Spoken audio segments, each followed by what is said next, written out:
nobody knows about this site. It's not linked to anything at all yet. Okay? Yeah. So that's Yeah, okay.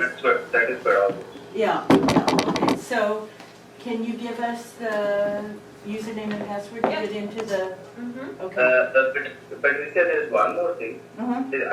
The person who will be mainly doing the website stuff for us.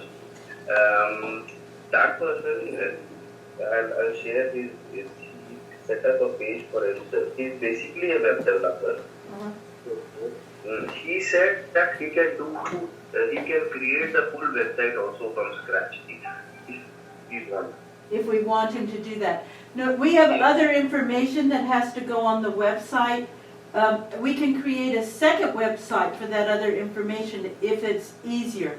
But we want on the website the other information besides this wonderful survey. We also want to have lesson plans that are created about the project. We want to have documentation. We want to have headshots and descriptions of the people. We want to be able to link it back to the DNA of Creativity site and the San Diego Visual Arts Network site.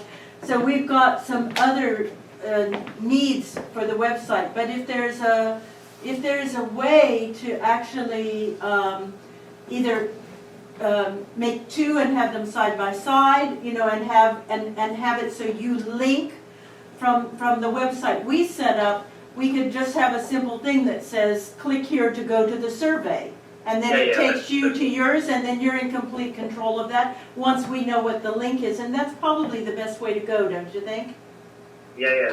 That is how I have written the document. Okay.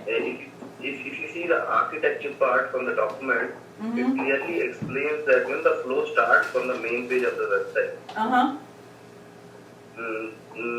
It starts from the main page, and then it comes to the rendering part and whatever system is part of this whole survey. Okay, so we could host the website main page and then just have a place where it goes to the start page, which would take you into the question and answer system, and then on for that, and that could be independent. Start page will be part of your home page. I mean, whatever whatever work Rachel is doing. So it will have a link to this system. When a user goes inside that link, it will be directed to our workspace, wherein he will be asked questions, and our rule-based engine will be used to map his orientation onto that. That's how I'm creating. We're missing a few words, but I think that because the system cuts out every once in a while, we missed a few words. But I think what you're saying is that I'll disable the bandwidth will be consumed only on the voice. Okay. So what you're saying is there should be some sort of explanation on our site, on our part of the site, on the main page of the site, about what's going to happen when they click the application, because we'll need to do that in a language that everybody over here understands. Yes. But Kaz wants this to be worldwide, right? Yes. Kaz? Yes. So I think we need to make it as intuitive as possible, so that people understand, they can just sort of figure out how to use it without knowing too much language. How are we going to do the questions in different languages? No, what I'm trying to say is, on the main website of PAM, we'll have one section, one small part, which will have a link to this application, and which will explain that, ask the user to explore that application, considering, which will give him an idea of how he thinks or in respect to application. So when the user clicks that particular link or tries to access that particular application, he will be directed to our application, which we will be designing here natively. I mean, what I'm trying to say is, this application will be developed here. Okay, With, myself and other. great. I've got some pretty Once good that is done, the deployment can be done on your site anytime. Let's just do the one first. Yeah, let's do it. I need that last line again. Once it's done on your site, then what Yeah, I know. happens? The deployment of the application on the weekly website, all the Number two, I don't know where it was, I thought it was there. either maybe the connection for the database, etc., whatever the logistics can be sorted out later. But, you know, the development of the application can be done here. Okay, Myself and the other can do it. So that is not a problem. all right, The thing so, is, only when the deployment is required, then we will need to, you know, code it either deeply or the supporting website, whatever you are talking about, SD, Visual, Power. so I'm not sure. He's saying that he can make it all there, but when it gets deployed, when it gets actually used, that it has to, I'm not sure Yeah, what, it has to be hosted over there. over here. Yeah, the stuff can be made Yeah, anywhere. yeah, we'll just move it on to- The hosting occurs, the hosting, it has to be hosted, it has to be hosted on a, on the web. That's no problem. On a space which is available with you. Yeah, that's no problem. So would it be hosted on? It would either be hosted on, you could host it on SD Van's site, or you could host it on my personal site, it doesn't make any difference. Okay, You know, I No, mean, that's not a problem, Ken, that Okay. we can do it anytime, not a problem. yeah, well, we could host it anywhere. yeah, I mean, I you think can- it should be hosted on your site, because you're gonna want an ongoing, you know, for That's fine, yeah, I lecturing can and certainly stuff. host it on, Okay. on chasmaslunker.com, that's, Is Okay. this long enough for the extension cord? yes, that's perfect. Okay. All right, so we're all, Get one more clarification, regarding this database thing, you know, I need, Joey Glass. whenever I host it, I need that support. I get some more clarification with the You don't people mind who are, if I take on my because, you know, they have not I don't recorded care, the whatever. audio there. Guys, I can't hear. Sorry, Anand, we got a little bit, of confusion. We need to only listen to him right now. Okay, what was that last thing again? Could you repeat it, Anand? No, I need some more clarification regarding the database, you know, wherever this application is being hosted, whether I'll have support for database or not, and what kind of, you know, support will be there, whether I'll have MySQL support or not.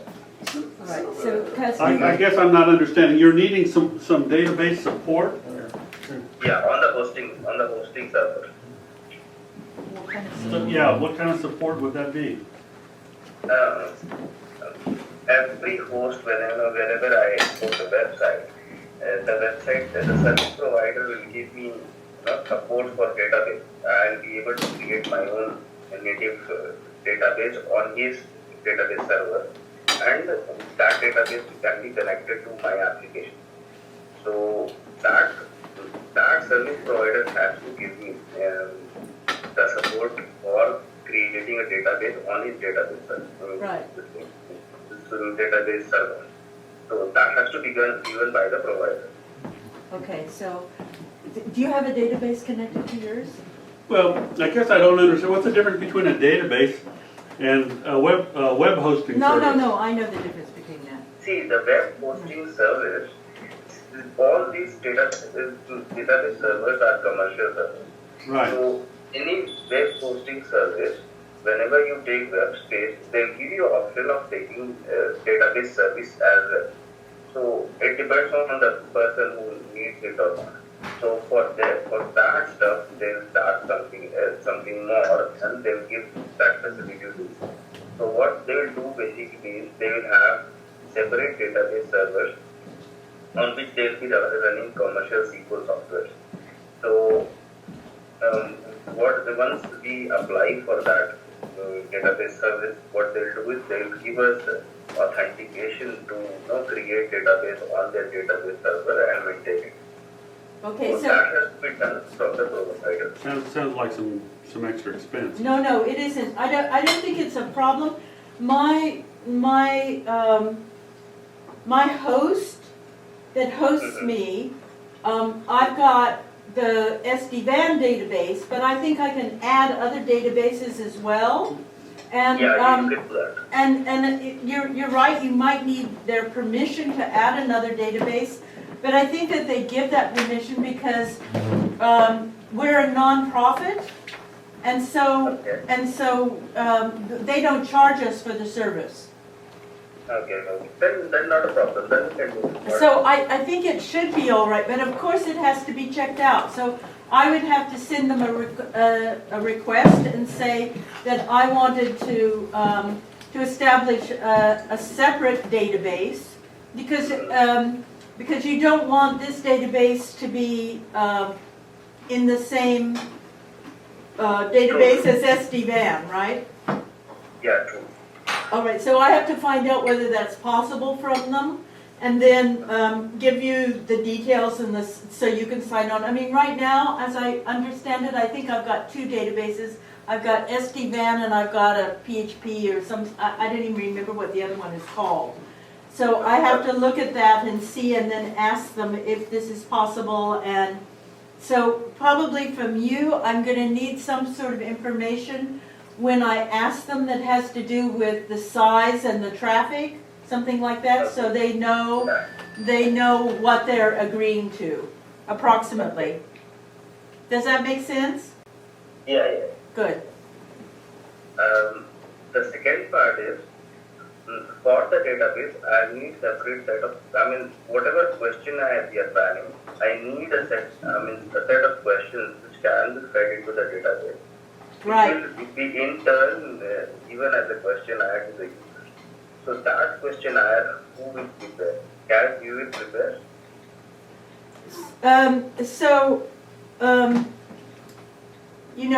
I'm the link in between you and my host, but I'm not technically sophisticated. But I think that I can give you permission to email them directly. Okay. And so again, that's another thing that I have to ask and make sure that can happen.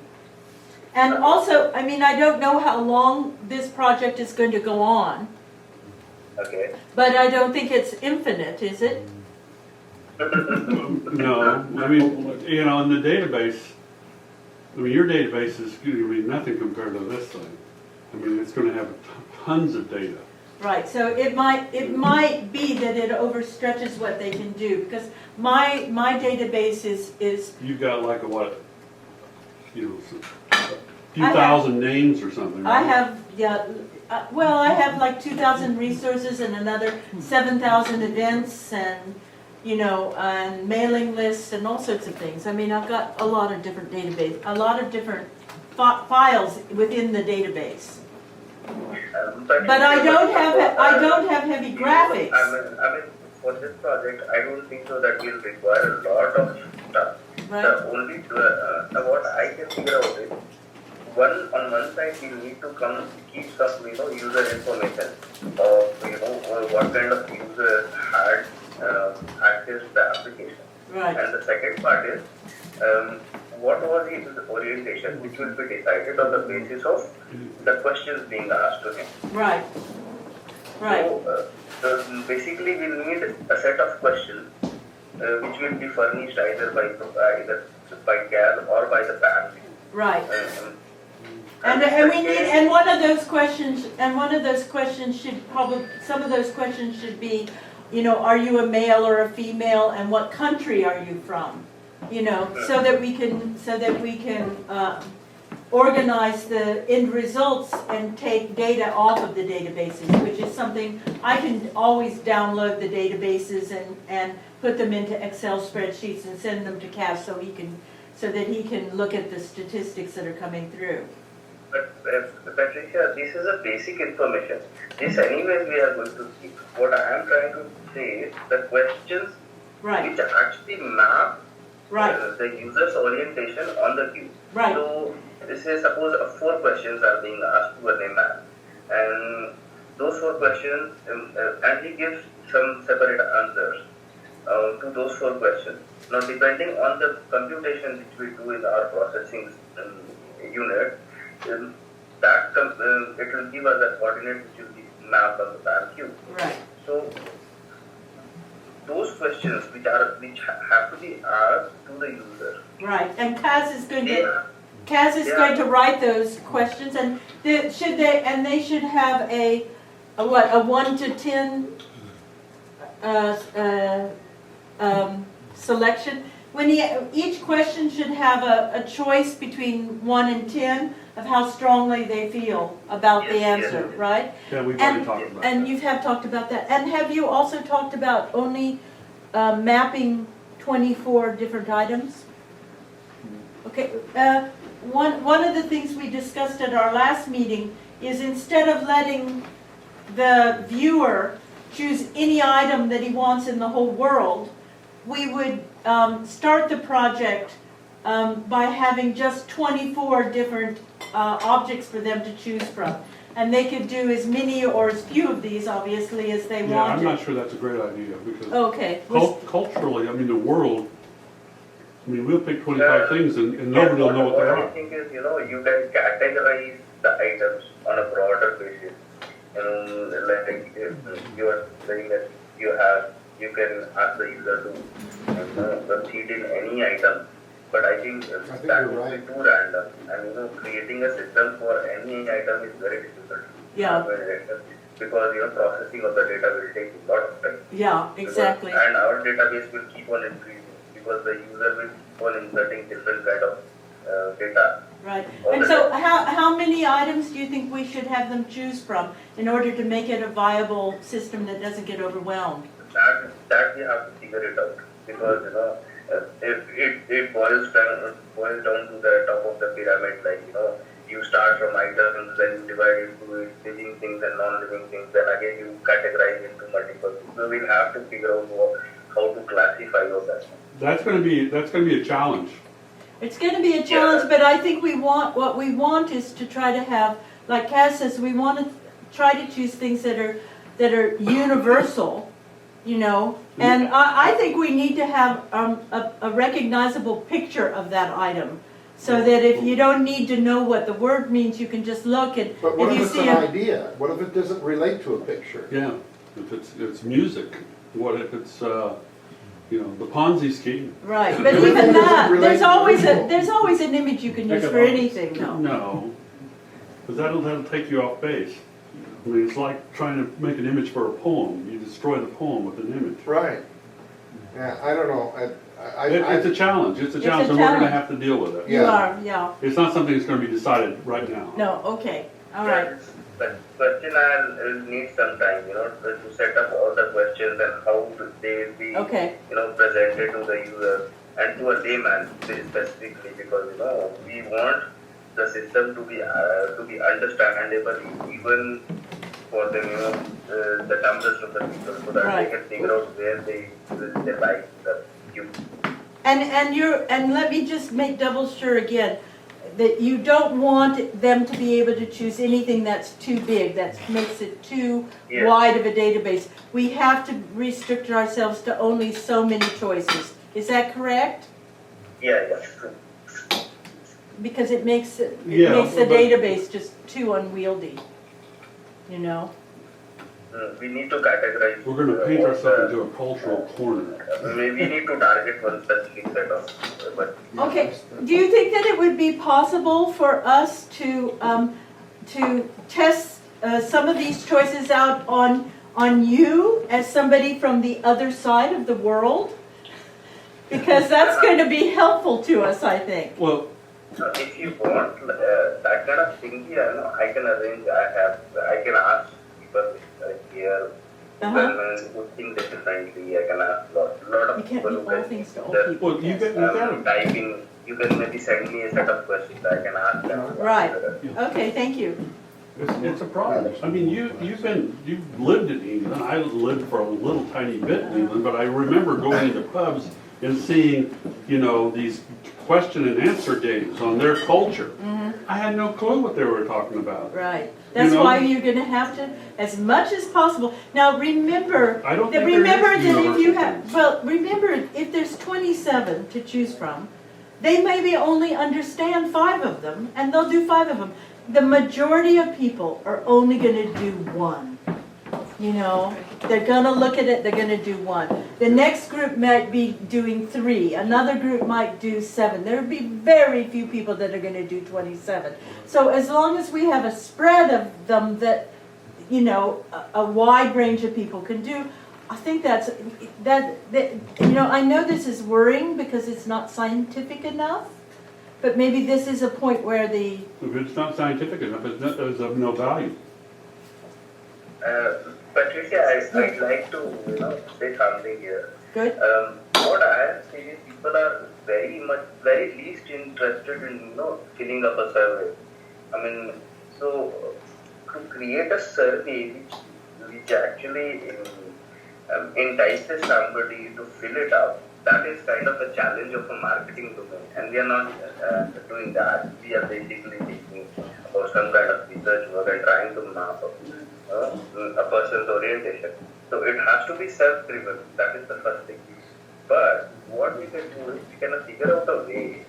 First thing is we have to have very limited set of questions for a person coming up first time. But if he comes the second time, then we can maybe able to expand it or give him more setup. So first thing is the survey should be small. Generally the surveys are small. If the survey is small, more and more people will be interested to take it. But since we are not targeting this stuff for popularizing or asking people to do it, it is more of a voluntary based thing.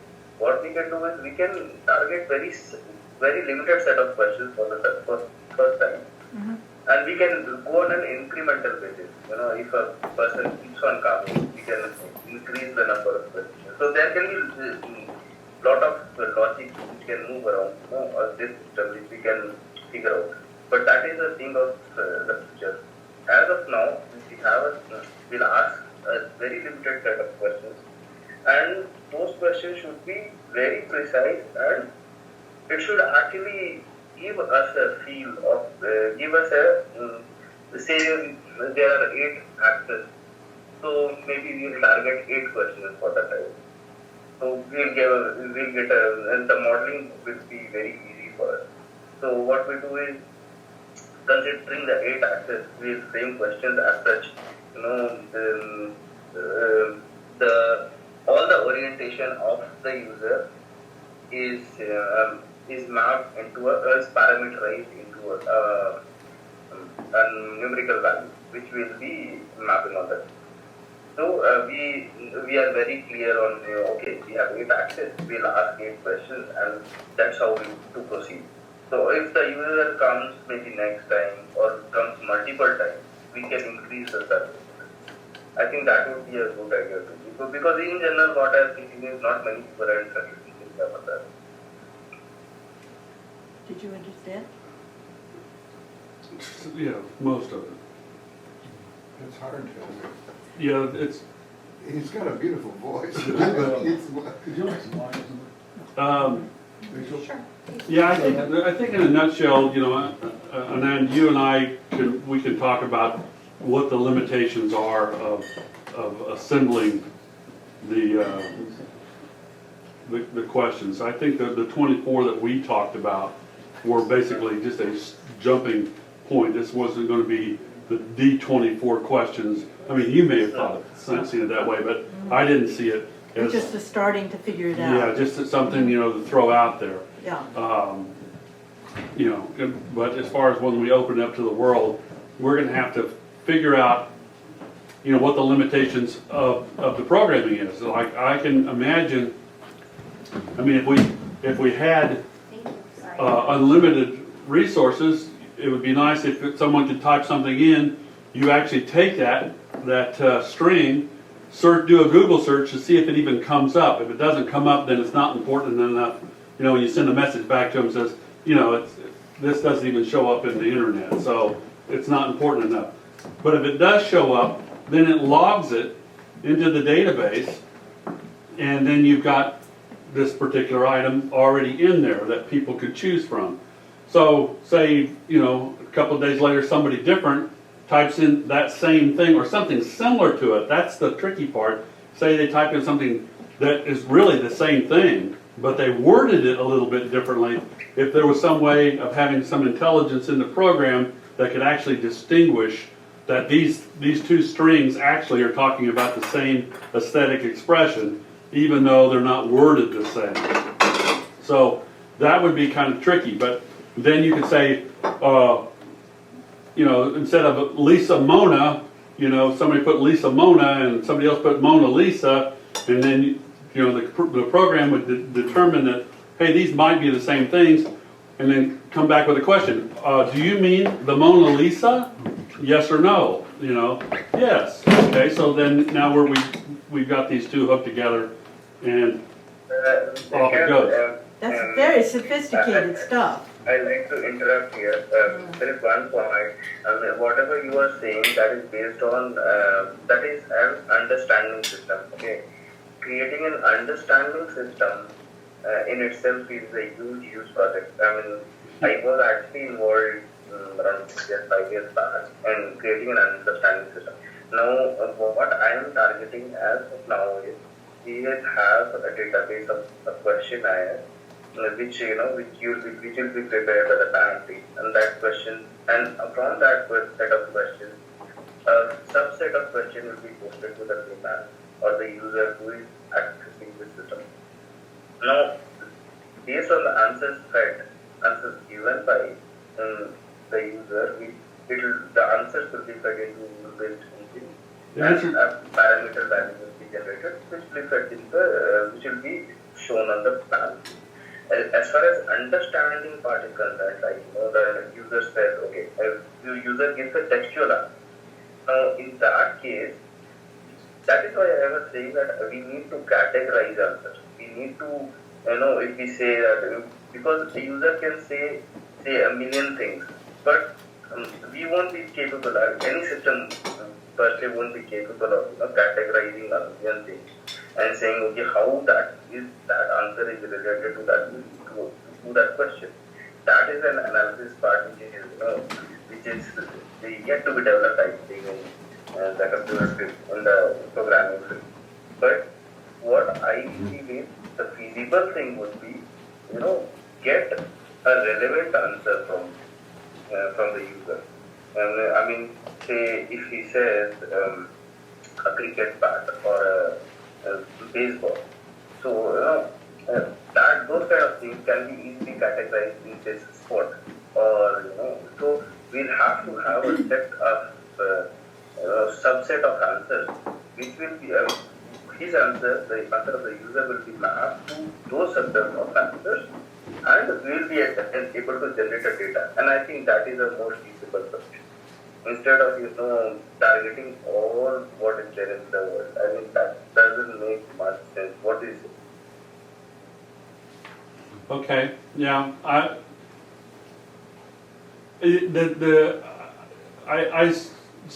don't see a problem with coming up with a limited number.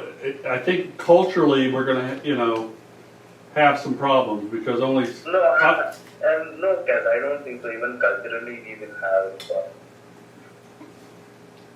Well, it's going to be in English, so that's kind of limits things anyway. Now there'll be a billion people or so. Yeah. I know, darn, only a billion people. Yeah. I kind of agree. I really think we've got to limit it because we At least for now. want to At least see for now. something that works, right? And then if it's valuable, then we can tweak it and we can add to it and we can do different things to it. First we need to have a prototype. Yeah, we should be aware of trying to do too much. Yes, Yeah. agreed. Yeah. And so he's talking about 8 questions. Were you thinking, one for each of the 8 muses, I guess? Were you thinking about three questions just for the 3 axes? Well, there's the minimum would be 8. The minimum would be 8. So you're asking somebody We're that, at 9. yeah. So you're asking 8 or 9 questions about one thing, to map one thing, right? To get it right on the, is that right? Yeah, we can come up with, try to argue amongst ourselves and come up with the 8 corners and something right in the middle. and go with that to begin with. 8, and then The wait, trouble is, are you talking about the questions or are you talking about 8 items to map? the questions are gonna be 6. Okay, right, so it's different, I got 24 confused are because, experiences. right, you talked about questions, but really it's only 3 questions. No. Oh, no? Well, I may have, About so many objects. you know, I think that originally, didn't I send you 3 questions, Anand? Yeah, you are saying. Yeah, I tried to take the 6 questions and boil them down into 3, and that may be more confusing than breaking it into the 6. Yeah, 6 I think is better Yeah. because then you can go ask a question from one side to the other side of each of the 3 things. Yeah, I think 6 would. So we're talking about 6 questions, and now the other point, which is a separate point, is how many objects are we going to offer to let them look at? And what are you suggesting, Anand, when it comes to how many? No. What I was telling was, we at our end we have to categorize the answer. Meaning, say suppose a person says Mona Lisa, okay. So I will have a small database, okay, which will categorize this kind of thing into our subset. Meaning, say we will have a subset of 50 categories, sport or music or anything, which we can decide on later. So that categorization will be at our end. So whenever a user inserts something, say Gaz was talking about Mona Lisa. So Mona Lisa, we will have a separate small database which will have say around 3,000 words, which will be categorized into, we will be targeting very common words. So very common words will be categorized at our end. We'll have a very small database. And doing this is very simple. It is not a big deal. So that categorization will be at our end. And if we need, maybe we can connect that with some libraries from Google or something and fetch the data. That is also very easy and that is also non-commercial. So either of the things we can do, and we can categorize on our basis, which we will have at our end. We don't need to expose that to user. When the result is produced in front of the user, then we will say, okay, we had selected this sport item or any emotional item. Whatever is thing is there related to his question. Anand, So, yeah. the whole purpose of this program is to categorize. If you present categories right off the bat, I'm afraid that they may prejudice the ideas that we're trying to find out. Because we're trying to find out the categories. If we tell them what categories they are, We're defeating. it may influence the decisions that they're going to make, especially if they think, oh, this is art, so it can't be over here, it's got to be over here, or I'm just concerned about that. No. That's what I was trying to tell you is, suppose a user gives any answer, X answer. Now, on that X answer is part of a bigger subset which we are going to categorize, whatever you are saying. So, that categorization, whether that is important to be exposed to the user beforehand or when he is presented with that value, that I'm asking. When is he going to see the results, and is he going to see his results compared to everybody else, or is he going to see all the results of all of the things? Is that what you mean? No. Showing everything is not important, I think. But even that is also possible, but that won't be, we won't be able to show it because that will require a very heavy computing machine. Because I've seen some applications in my past which are hosted on separate servers, that we are not targeting that kind of application. We are targeting very simple QA-based system wherein the database wherein the question answers will be asked and the categorization will either be exposed to the user beforehand, or if we expose it beforehand, then the free thinking concept will go away because the user will be limited to give the answer. Okay, I have to give the answer only from this. I'm not trying to do. What I'm saying is, let the user give the answer according to his liking. But at our end, inside the code, we, try to categorize it and then do an analysis. That's what I'm trying. I'm not trying to tell, that tell the user already, or that, you have to choose from these things. That we're not going to do. So- It takes away. Oh, the say, purpose. so what you're saying is, somebody comes, they answer the questions, and then they see the cube, and they see where their answers lie in the cube. For that Yeah. one thing, for that one thing that they're describing. Is that correct? No, not specifically.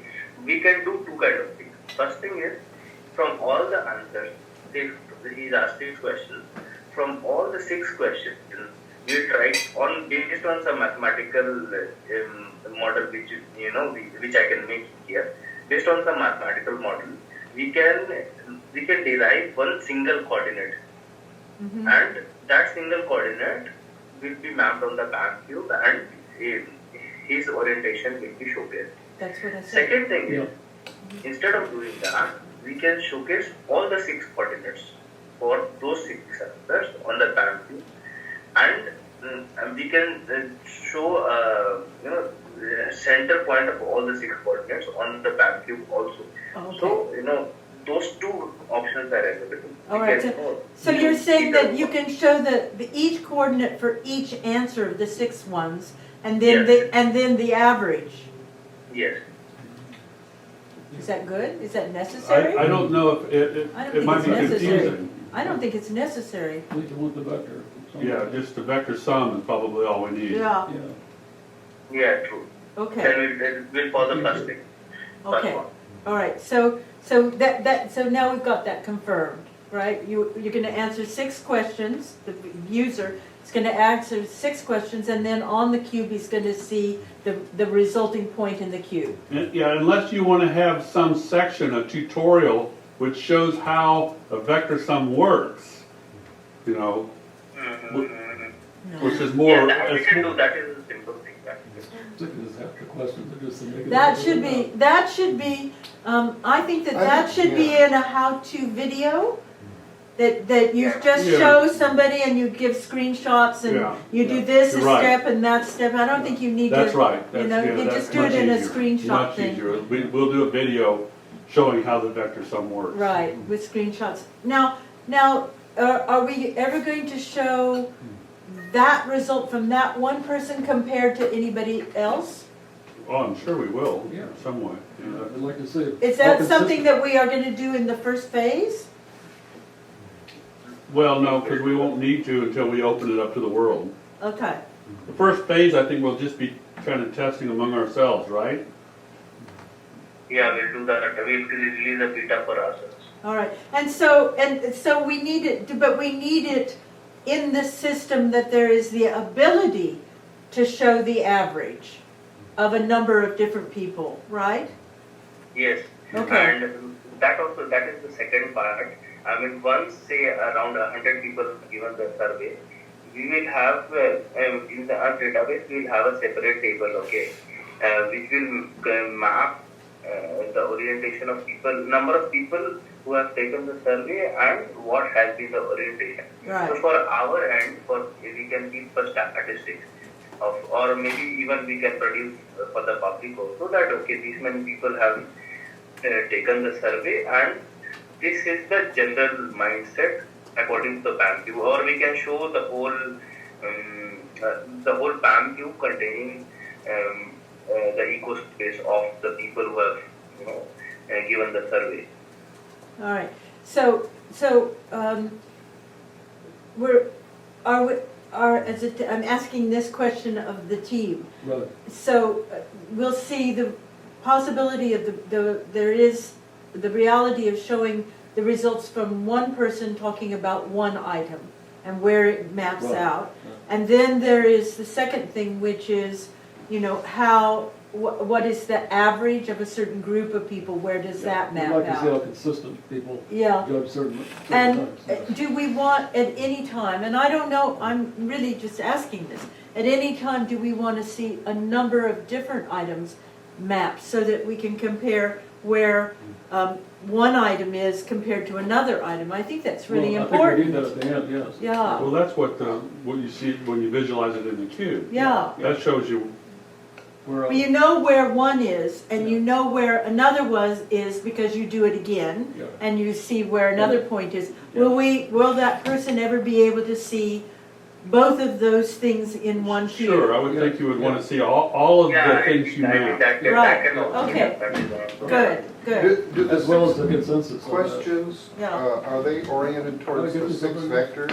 I mean, the 6 points? axes, The yeah. 6 axes, Yeah. or the 6 Yeah. points Points, of the that's what axis. I Yeah. meant. Three axes. extrema of the axis. So There the you six, go. each question relates to one Did I get this? point. One of the That's six, on your yeah, trash. yeah, Just, good. Okay, One of the 6 axes, one of the points. ends of the Points. 6 axes, point probably, ends of, yeah. The end is an infinite thing though, so, Right. you know, it's not actually a point. It's not a point, but we're looking at it like Uh-huh, these six. right. I brought a couple of these, if we want to I'll thank you, put the word relate point back to in. these. Yeah, those are the Yeah. 6 points right there. yeah, Right. Okay, all right. Yeah. If anybody needs one, I brought a couple here just to remind, three, to remind us where we're coming from. Yeah. All right.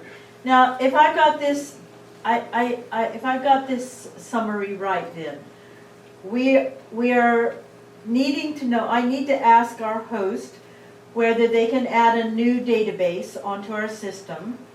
I need to ask and make sure that Anand can speak directly to the host with any questions he has about creating that new database. And then needs to tell us, when I go to ask, approximately what the size of the new database is and what the usage levels are. Yeah. And we are gonna go ahead and use our Weebly website, and at the end, we will link to your website under the button for survey. Yeah. Okay, so we all understand, we're all on the same page with that. yes. Okay.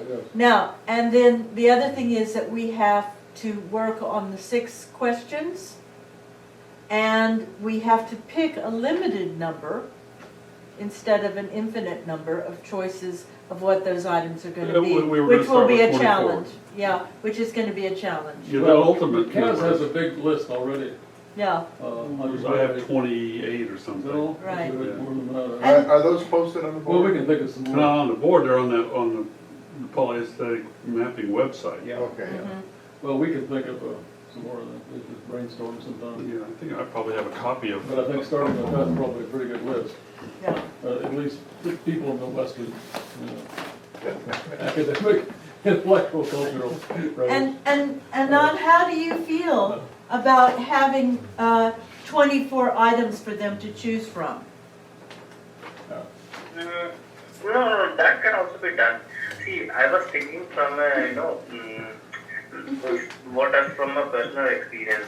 Nobody Well, wants you to might give need a lot an of extra survey. one If you, with, generally people are interested to finish off the survey. So Right. Oh, I it have will to be do that. very much disconnected.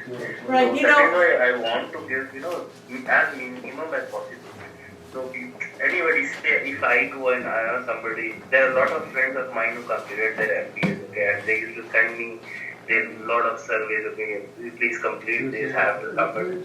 Right. Those kind of things happen, and what I've seen is, people are being bothered about filling up surveys. Oh, this is you? But we're not gonna require them to do No, no, 24. it's okay, that I understand. Yeah, What I'm but you saying know, is- and what Anand has said before, which I think it could be quite right, is if there was a way that you could choose like 3, and then under those Three 3, what? there, just 3 to start off with. 3 3 what? 3 items, I know it's arbitrary, but let me just finish. If you chose 3, and then somebody said, well, and that was a spread somehow, and then that if that person was interested, then they would go deeper into the system, they'd click on it, and they'd say, well, there's 5 other choices here under number 1 and 5 under 2. So if there was a way to have, or, you know, a very few to start off with, because it's going to be confusing for people.